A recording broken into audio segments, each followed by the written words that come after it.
उमरिया बा छोट हो पलंग पर कैसे चोट सहबू ए बाचिया बही।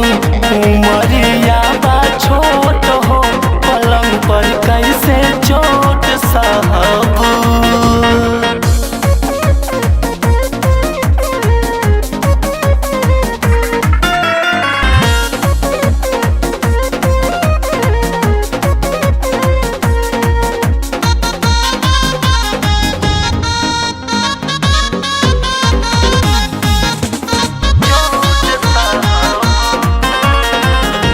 अंगूरी से देह छुई रोआ खड़ा कर दी ओही रात असली जवानी तार सधी।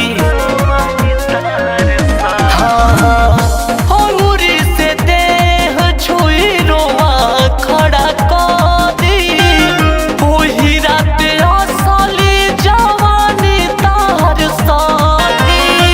ठेकी जब ठोर दर्द उठी पोर पोर सीधा लौट रहा ए बाचिया बही।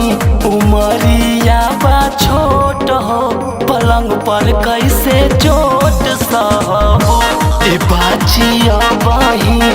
उमरिया बा छोट हो पलंग पर कैसे चोट सहबू।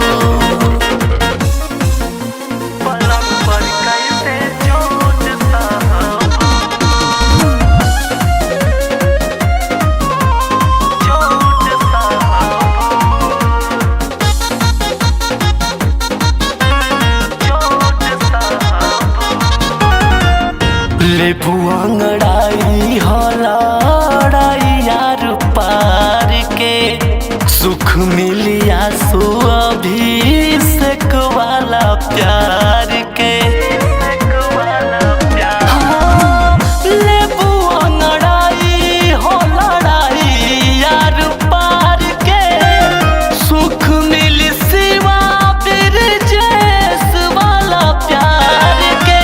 होई जइबू ठीक बड़ी लागत नीक तबे ओठ कहबू ए बाचिया बही। उमरिया बा छोट हो पलंग पर कैसे चोट सहबू ए बाचिया बही।